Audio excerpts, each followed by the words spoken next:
సంధ్య వెళ్ళక తప్పదా? నిన్ను వదిలి వెళ్ళాలనిపించట్లేదురా.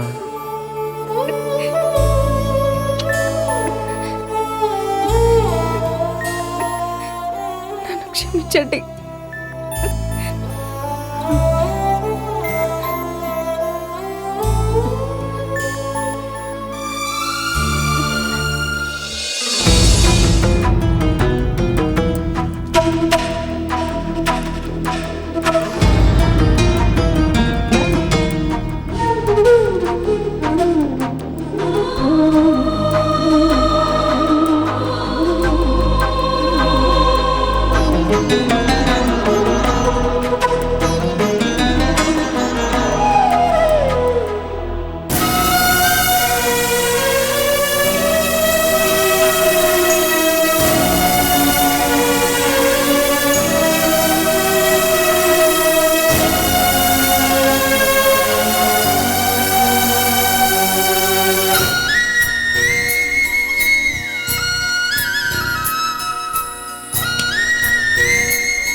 ఆటో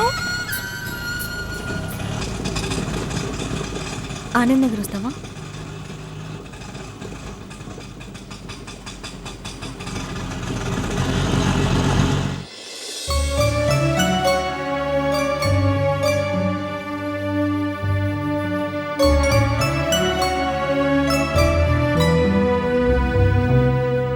మోహన్, నువ్వు మళ్ళీ తిరిగొచ్చాక సంజయ్తో కలిసి మొదటిసారిగా బయటికెళ్తున్నావు. సంజయ్ని జాగ్రత్తగా చూసుకో. అమ్మా ఏంటిది? ఏదో అపగింతలు చెప్పినట్టు ఎందుకు ఈ జాగ్రత్తలన్నీ? సంధ్య ఎవరు? నా భార్య. నా భార్యను ఎలా చూసుకోవాలో నాకు తెలీదా? ఆహా, నీకు తెలియదని కాదు నాన్న. ఒంటరిగా వెళుతున్నారు కదా, డాక్టర్ గారు చెప్పింది ఎక్కడ మర్చిపోతావునని. అర్థమైంది నాన్న. ఎముకలు కొరికే మంచులో ఉన్నా కూడా ఏమాత్రం నిగ్రహాన్ని కోల్పోని డిసిప్లిన్ కెప్టెన్ మీ కొడుకు. ఎంత డిసిప్లిన్డ్ మనిషి అయినా ఏకాంతం మనసు చెదిరేలా చేస్తుంది. అయినా ఇదంతా నీకు తెలియదని కాదు, ఏదో నా అదుర్దనాది. నాన్న, మీ సందేహం కనుక అదే అయితే ఇక మీరు నిశ్చింతంగా ఉండొచ్చు. అయినా మేము వెళ్తుంది హనీమూన్ కాదు కదా, ఏ ఊటీకో కాశ్మీర్కో అంతకన్నా కాదు. నా ఆరోగ్యం బాగుపడాలని సంధ్య ఎప్పుడో మొక్కుందంట. అందుకే ఆ పరమశివుని దర్శించుకోవడానికి శ్రీశైలం వెళ్తున్నాం. ఆ భగవంతుడి సన్నిధిలో ఎంత పవిత్రంగా ఉండాలో నాకు తెలుసు కదా. అది సరేరా, రోజు వేసుకునే టాబ్లెట్స్ అన్ని పెట్టుకున్నావా? అన్నీ పెట్టుకున్నాను కానీ నీ కోడ్లేంటి ఇంకా రాలేదు? అతి కష్టం మీద 3 రోజులు సెలవు దొరికిందని చెప్పింది. టైంకి రాకపోతే బస్ కాస్త తుస్సుమంటుంది. ఏమనదు, కావాలంటే టైం చూసుకోండి. మీరు చెప్పిన టైంకే వచ్చాను. నాకు తెలుసు, సంధ్య మాట అంటే మాటే. అమ్మా, ఇదిగో దారిలో తినడానికి జంతికలు అరిసెలు ప్యాక్ చేశాను. ఇవన్నీ దేనికమ్మా? అయినా శ్రీశైలం ఎంత దూరం? 5-6 గంటల ప్రయాణమేగా. ఎంత దూరమన్నా కానీ బయట తిండ్లు మాత్రం తినొద్దు. తీసుకో. సరే, సంధ్య బయలుదేరదామా? నేను రెడీ. అమ్మా వెళ్ళొస్తాను. నాన్న వెళ్ళొస్తాను. పదండి. బ్యాగ్ ఇవ్వు.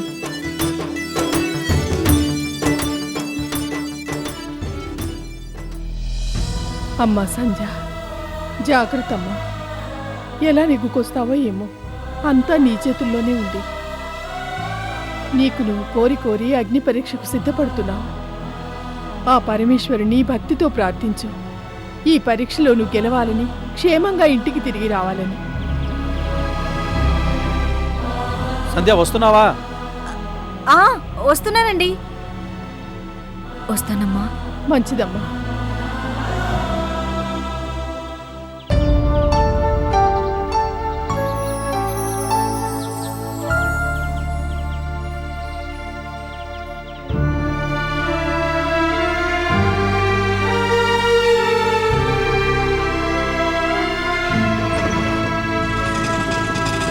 వెళ్ళొస్తానన్నా. వెళ్ళిరండి.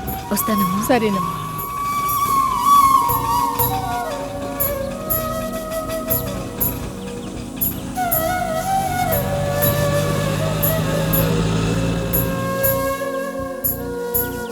ఏమండి ఏమీ కాదుగా? ఏం కాకూడదని ఆ శివుడిని ప్రార్థిద్దాం. అంతకంటే మనం చేయగలిగింది ఏముంది?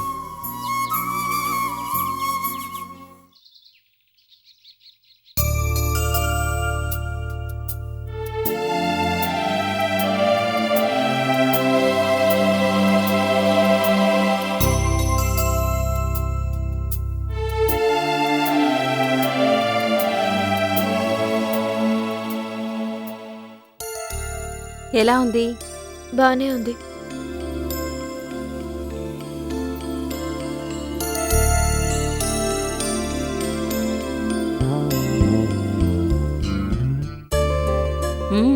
Not bad. నేను ఇంటికి వెళ్ళిపోతాను. ఇప్పుడా? నేను ఇంకా 2 రోజులు ఇక్కడే ఉండాలి. ఇంకా 2 రోజులా? ఏ? ఏం లేదు, ఇంకా 2 రోజులంటే చాలా డబ్బు అవుతుందేమోనని. అయితే ఆరోగ్యం కన్నా ఎక్కువ డాక్టర్ కిషోర్ నిన్ను ఏ స్థితిలో తీసుకొచ్చాడో తెలుసా? అసలు నీ పరిస్థితి ఏంటో నీకు తెలుస్తుందా? అన్నీ తెలిసినా కూడా అంత బిల్లు నేను కట్టలేను డాక్టర్. నిన్ను కట్టమని ఎవరు అడిగారు? అంటే అంటే నిన్ను హాస్పిటల్లో ఎవరు అడ్మిట్ చేశారో బిల్లు వాళ్లే కడతారు. అనవసరమైన ఆలోచనలేవి పెట్టుకోకుండా హాయిగా రెస్ట్ తీసుకో, ఓకే?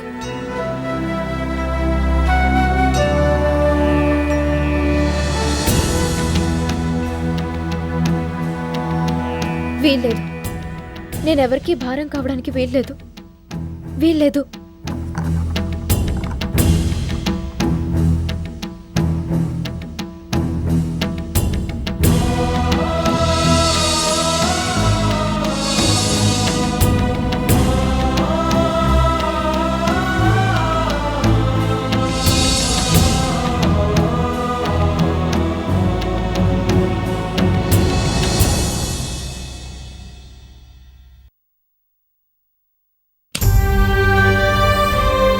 డాక్టర్ కిషోర్, మిమ్మల్ని చాలాసేపు వెయిట్ చేయించాను. రౌండ్స్ అయ్యేసరికి లేట్ అయింది. I'm sorry. It's okay doctor. Radha పరిస్థితి ఎలా ఉంది? నిజం చెప్పాలంటే అంత హ్యాపీగా లేదు. నా అబ్జర్వేషన్ని బట్టి పౌష్టికమైన ఆహారాన్ని తీసుకోకపోవడమే కాదు, కనీసం నేను రాసిచ్చిన మందుల్ని కూడా వాడుతున్నట్టు లేదు. Very bad. మరిప్పుడు ఓ బాటిల్ బ్లడ్ ఎక్కించాను, ఇంకో బాటిల్ కూడా ఎక్కించమని చెప్పాను. 2 days హాస్పిటల్లో ఉంటే రాధ మళ్ళీ నార్మల్ స్థితికి రావచ్చు. కానీ పిచ్చి పిల్ల ఎంత డబ్బు కట్టాల్సి వస్తుందోనని భయపడినట్టుంది. బిల్లు మొత్తం నేనే పే చేస్తానన్నానుగా. గుర్తుంది. ఈ విషయాన్ని రాధకు కూడా చెప్పి ఎలాంటి పిచ్చి పిచ్చి ఆలోచనలు లేకుండా హ్యాపీగా రెస్ట్ తీసుకోమన్నాను. Thank you doctor. పాపం రాధను చూస్తే జాలేస్తుంది కిషోర్. కనీసం ఇప్పటికైనా చెప్పిందా తన కడుపులో పెరుగుతున్న బిడ్డకి తండ్రి ఎవరో?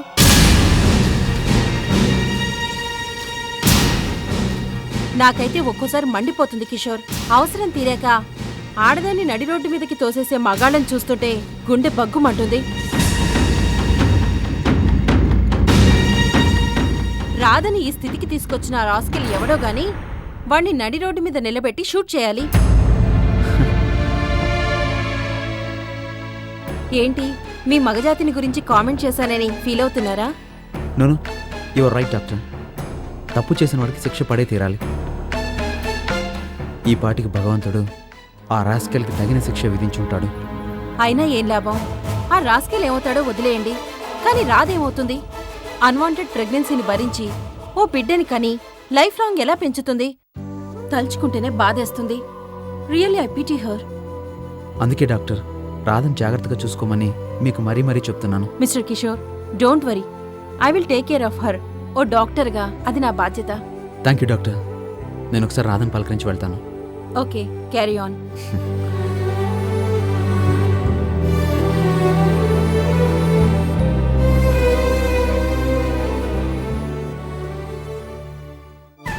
కనీసం ఇప్పటికైనా చెప్పిందా తన కడుపులో పెరుగుతున్న బిడ్డకి తండ్రి ఎవరో? రాధని ఈ స్థితికి తీసుకొచ్చిన రాస్కెల్ ఎవడో గాని వాణ్ణి నడి రోడ్డు మీద నిలబెట్టి షూట్ చేయాలి.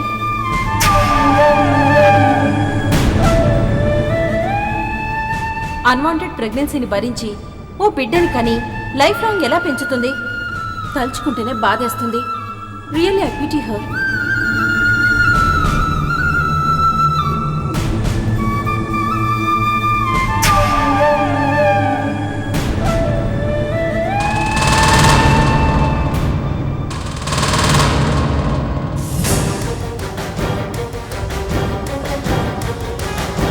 సిస్టర్ సిస్టర్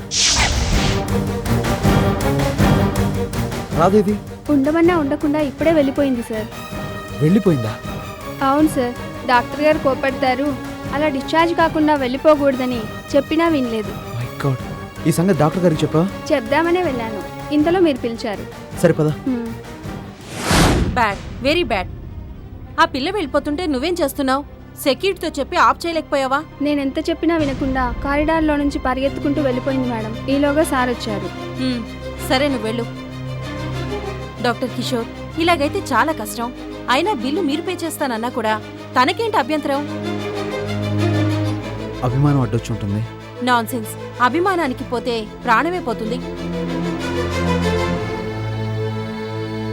బిల్ నేను పే చేస్తానని రాధకి చెప్పి తప్పు చేశారేమో అనిపిస్తుంది. మేబీ నేనంత దూరం ఆలోచించలేదు. ఎంత డబ్బు కట్టాలో అని భయపడుతుందని ధైర్యం చెప్పాలని జస్ట్ అలా చెప్పాను. రాధిలా సడన్గా వెళ్ళిపోవడానికి కారణం గనుక అదే అయితే ఐఎమ్ సారీ. నన్ను రాధ తరఫున నేనే మీకు సారీ చెప్పాలి డాక్టర్. It's okay. హాస్పిటల్లో ఉండనని వెళ్ళిపోయినా అట్లీస్ట్ నేను రాసిచ్చిన మందులైనా రెగ్యులర్గా వాడమని చెప్పండి. అలాగే డాక్టర్. నేను చెప్పానని ఇంకో మాట కూడా చెప్పండి. రాధ ప్రెగ్నెన్సీకి కారణం ఎవరైనా ఆ మనిషి పేరు బయట పెట్టకపోయినా తన కడుపులో బిడ్డకి తల్లి మాత్రం రాదేగా. చూస్తూ చూస్తూ తన కడుపులో బిడ్డకి అభిమానానికి పోయి అన్యాయం చేయొద్దని చెప్పండి. మొండితనానికి పోయి ప్రాణాల మీదకి తెచ్చుకోవద్దు అని చెప్పండి. అలాగే డాక్టర్, ఉంటాను. సెక్యూరిటీ, ఇంకోసారి డిశ్చార్జ్ కాకుండా ఏ పేషెంట్ అయినా బయటికి వెళ్తే మీ ఉద్యోగాలు ఊస్ట్ అయిపోతాయి. Be careful.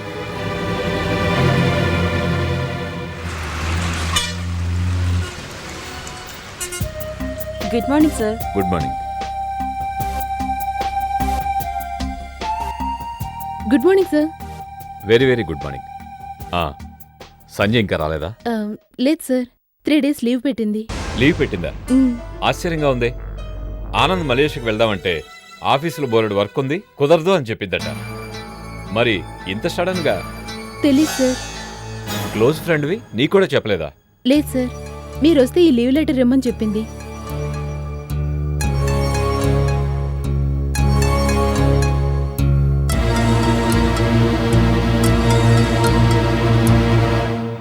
ఓకే.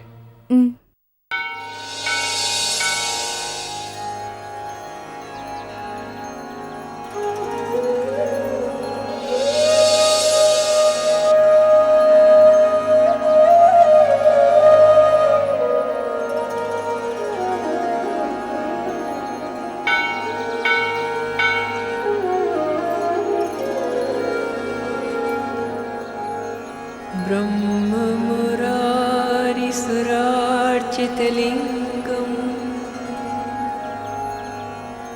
निर्मल नमः शिवाय।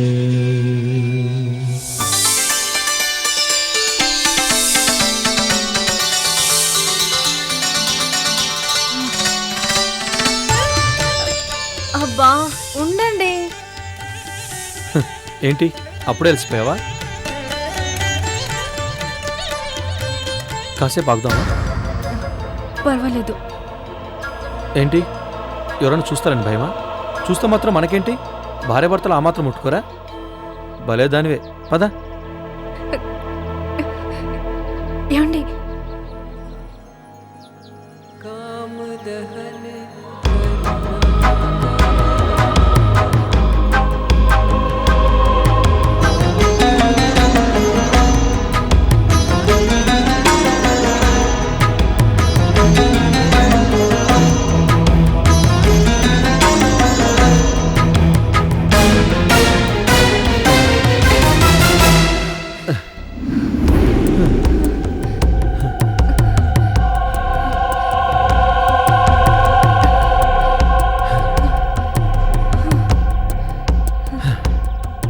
సంధ్య, ఇలాంటి చిన్న చిన్న ఆనందాల కోసమే బయటికి వెళ్దామన్నాను.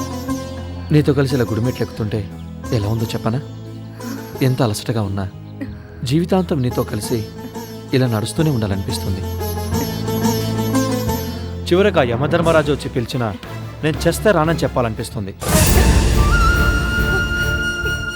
ఏంటి మాట వరుస కంటే కూడా ఫీల్ అయిపోతున్నావా? వద్దండి, పైన తదాస్తు దేవతలు ఉంటారు. ఉంటే ఓ తదాస్తు దేవతలారా, నా సందే చేయి, నన్నెప్పుడు విడిచిపెట్టకుండా ఓ వరాన్ని ఇలా పారేయండి అని ప్రార్థిస్తాను. ఓకే? ఒకవేళ కాదు అన్నారనుకో, AK-47తో ఏకబిగిన దందని షూట్ చేసి పారేస్తాను. యముడినైనా సరే, వాడి మోగుడినైనా సరే.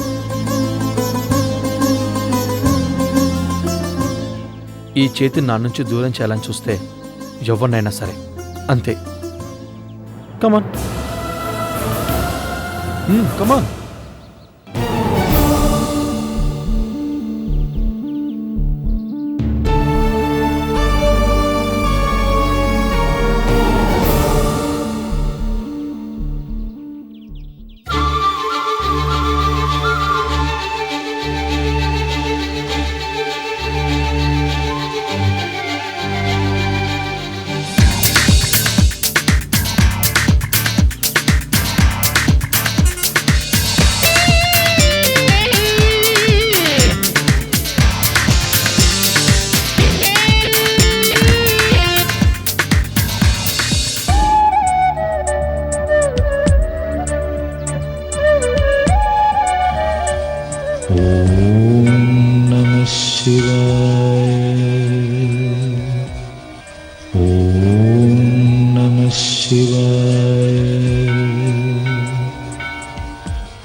దివ్యమంగళ దివ్య నీరాజనం దర్శయామి కథా పునఃస్యంకరథాంగకల్పకధ్వజారవిందాంకుశమజ్వలాంఛనం త్రివిక్రమత్వచ్చరణాంబుజద్వయం మధీయమూర్ధనా నమలంకర్షితే సంపూర్ణ ఆయురారోగ్య ఐశ్వర్యాభివృద్ధిరస్తు. పరమేశ్వర, నువ్వు నాకు పునర్జన్మని ప్రసాదించింది సంధితో కలిసి ఆనందంగా ఉండటానికే. ఈ ఆనందాన్ని ఎప్పటికీ దూరం చేయకు. ఇంతకు మించి ఇంకేమీ కోరుకోను. నేను చేస్తుంది తప్పో ఒప్పో నీకే తెలుసు, పాపమో పుణ్యమో కూడా నీకు మాత్రమే తెలుసు. అయినా నీ సన్నిధిలో నిలబడి ఒకే ఒక్క కోరికను కోరుకుంటున్నాను. మోహన్కి సంపూర్ణమైన ఆరోగ్యాన్ని ప్రసాదించు. అనుక్షణం నన్ను చిత్రవద చేస్తున్న ఈ నాటకానికి ఇకనైనా తెరదించు. నువ్వు ఇక్కడే కూర్చో, నేను వెళ్ళి ప్రసాదం తెస్తాను.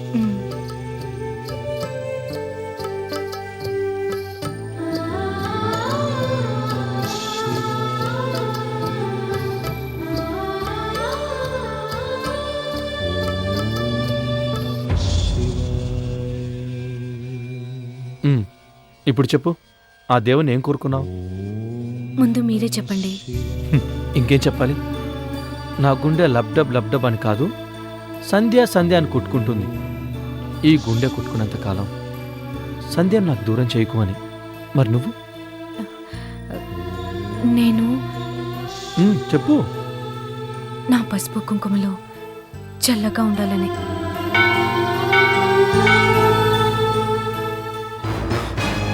ఏంటా నేను అనేది? రాధ కడుతురి పడిపోయిందా? హాస్పిటల్ అడ్మిట్ చేశారా?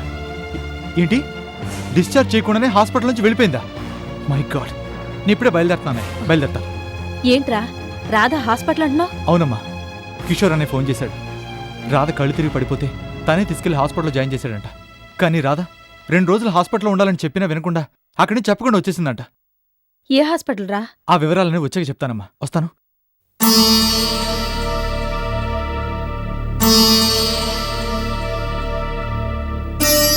రాధా, నువ్వు? ఏమైంది రాధా? ఎలా ఉంది ఇప్పుడు? బానే ఉంది.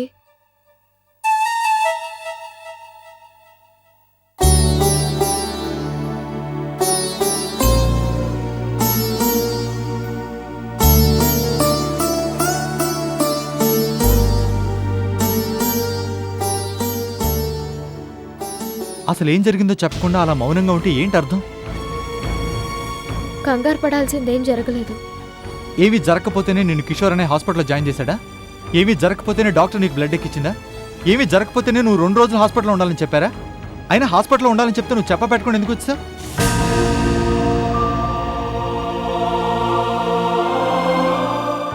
రాధ మందులు కూడా కావాలిగా. ఈ డబ్బు ఉంచు. గోపి గారు, ఏంటిది? అది వద్దు, తిరిగిచ్చేయండి.